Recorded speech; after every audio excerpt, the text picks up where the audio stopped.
Pilipino sa mga nagsasakripisyo, 'di ba? Oh, ito na naman, punta natin si Robin Padilla. Ito si Robin Padilla. Ito totoo. Oh.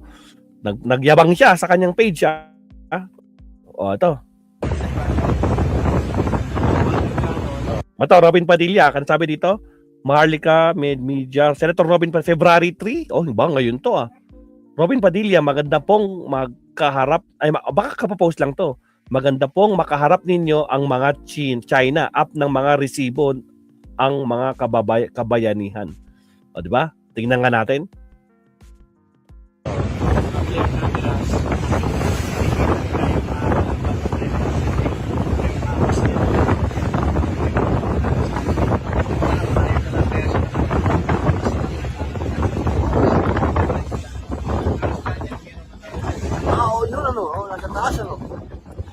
Pinigilan nila yung mga isda? O, pinigilan nila yung mga isda? Oo. Yung mga ilaw, oo. Liwanag yan. Pagkabihan, scattered sila rito, kaya maliwanag yung sila. Papawan na. Oo.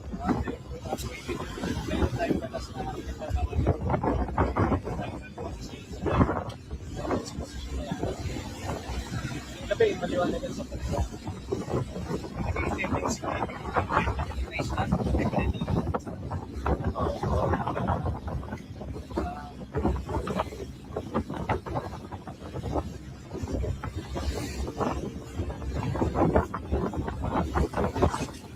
China lang naman ang bibili sa dito siya. Wala naman yun. Malakas ang loob.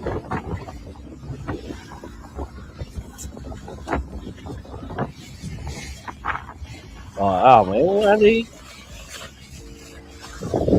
tragis. Tapos na yung video. Basta wala ba lang tayo nakitang eksena. Alibuga TV, shoutout Kabsat.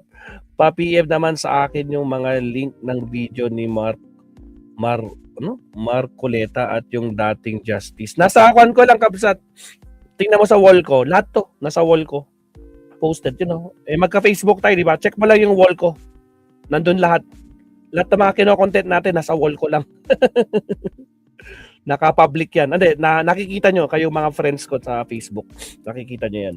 Pero nakagtataka ako, dapat ang hinihintay natin, di ba? Sinabi ni Robin Padilla, pag binomba kayo ng water cannon, bombahin nyo din. Bumili kayo ng mga water cannon. Di ba? Sinagutan ni Commodore Tariela.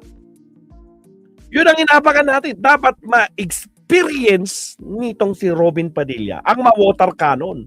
At tingnan natin kung ano magiging reaction niya. Diba? Ilagay niya yung sarili niya doon sa mga vessels ng Pilipinas o kaya yung Coast Guard ng mga Pilipinas dyan, no? Na lumalakbay dyan sa ating karagatan at binobomba. Dapat nandun si Robin. Ma-experience niya kung ano yung nararamdaman ng ating mga saka siya ngayon magsalita. Dito, paporma lang siya dito. Anong punto mo dito, Robin? Dapat nakita mo mismo kung paano bastusin ng mga China ang mga kababayan nating mangingisda at saka yung Coast Guard natin. Diba? Dapat ma-experience mo. Pero dito nag-selfie ka lang. Video selfie, wala lang. Diba? Anong punto dito ni Robin Hood? Anak ng kamote. Dapat na-experience mo. Diba, Neil Darceo? Dapat na-experience niya kung paano siya matamaan ng water cannon. Ganun dapat. Kaya sa susunod Robin Hood, maranasan mo kung ano yung nararanasan ng mga kababayan natin dyan na talagang binubuwis yung buhay nila. Diba? Anong ginagawa mo dyan? Putragis. Lako po. Iba talaga. Itong si Robin Hood, mabsat. Nako po. Akala naman natin, kung meron tayong makikita mga putragis, hanggang ganun lang pala. Papogi pa rin. Papogi, mabsat. Anak ng kamote. O siya. So, yan lang, mabsat, no? Wait, pagdating sa kwa natin, no? O, ito. Ito rin. Tingnan nyo gaano katanga ang mga garapatan. Ito, DDS Public Information, no? O, page ng mga DDS, sabi niya, sobrang ingay nila. about China. Pero kabaligtaran ang katahimikan sa flood. Tanga, magkaiba yun. Magkaiba ang flood control pagdating sa impeachment. Magkaiba yun. Magkaiba ang layo. Anong connection nun? Anak ng kamote. Kaya talaga ito mga garapatan. No? Kaya natatawa ako dito sa sinabi ni Kwan. Ni Pati Bao. Pati Bao, peram saglit ha. Pati Bao, where are you? Kala ka. Ito. Ito to. Makinig tayo kay Pati Bao. Yung inaakala mong February 6, tapos biglang dalawang impeachment cases ang final against Sara Duterte today, February 2, 2026? Kaloka. Alam nyo, sa akin, maganda na rin na naklaro yan ni Leonen. Ewan ko na lang kung ano pang tatakbuhan ni Sara Duterte para questionin niyang teknikalidad. Again, hindi lininis ng Supreme Court ang pangalang Sara Duterte at pwede nilang gamitin at Hindi, nagdidiwang nga sila eh. Pati Bao. Sabi nga nila, the Supreme Court has already given its finality. Period. May pa-period pa sila. Akala nila tapos na. Akala na na-clear na si Sara. May pa-period pa sila. So, tragis. Ginamit nga nila yung ibang articles of impeachment nung nakaraan at final nila ngayon kasama si Ramil Madriaga.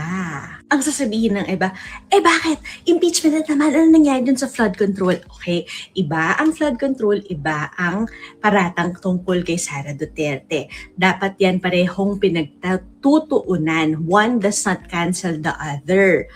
Okay? Ngayon, pag naiinip kayo, bakit wala nangyayari sa flood control?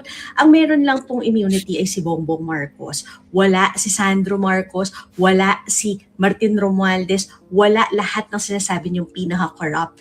Bakit kayo naiinip sa mga tao? I-file niyo. Tama. Atat kayo, di ba? Mag-file kayo ng kaso. Nakapaw. Yung problema, sinabi ka ng ICI, sinabi rin ng mga investigation sa Blue Ribbon, walang no adverse findings. Meron mang nag-implicate dito kay Martin Romualdez, putragis. Nasaan na siya ngayon? Biglang naglaho, nawala. Peking affidavit? Peking witness? Saan napunta? Tapos sasabihin ni Marcoleta, tinatago ng mga Marines. Anak ng kamoteng Marines yan, sasabihin din, dinamay pa. Nananahimik yung Marines, dinamay nila Marcoleta at saka ni Mike Defensor. Alak ng kamote. Sige, tuloy. Isa pang argument, milyon versus bilyon? Trilyon? Ganyan ang isa pang argumento. Again, hindi porket milyon lang ang alegasyon tungkol sa kanya, ibig sabihin hindi siya nagnakaw. Ang masaklap pa dito is nangangarap maging presidente sa 2028. Palulusutin nyo ngayon, anong gagawin yan sa susunod? Dahil alam niyang marami siyang supporters ngayon, ay, nakalusot ako. You think mas titino yan? Mas grabe yan kasi pinapalusot ng iba niyang supporters. Agoy. Importante ang flood control. Importante din ang impeachment ni Sara Duterte. Na magkaalaman na, pinupolitika lang ba si Sara or hindi? And I am expecting her to defend herself now. Kung hindi, talagang iisipin na ng tao, lustay si Sara Duterte. At Agree. Tatak Duterte nga naman. Nakot, basta Duterte alam na this. Tatak Duterte talaga. Amo tayon. Kung ma-impeach si Sara, baka mapalaya daw ang pangarap ng INC na si Marcoleta ang maging presidente. Ayun yung napapanood na aayon sa kanyang ginawa. Sorry po, napanood lang po, sabi naman ni Mario Bulones. Shout out Infinite Stream, Kabsat, ano mong balita? Kakampik yan, sino? Ito si Pati Bao. Kanan to. Shout out at syempre kay Silvia Latore sa mga bagong pasok, no? Pasensya na, sinisipon si Maestro for 3 days na. Nakalimang tissue roll na ako for this day. Hindi ko makakakuha, talagang non-stop. Na pagpasensya na kung gumagano na ako, talagang malala na po ang ating sipon, Mabsat, no? Maraming salamat, Pati Bao. Ano pa ba? Meron pa ako na share dito. NASPAC, ano to? Atin ng West Philippine Sea. Ito yung si Kiko Pangilinan pala nagpan nito, si Senator Kiko. So okay na tayo dito, no?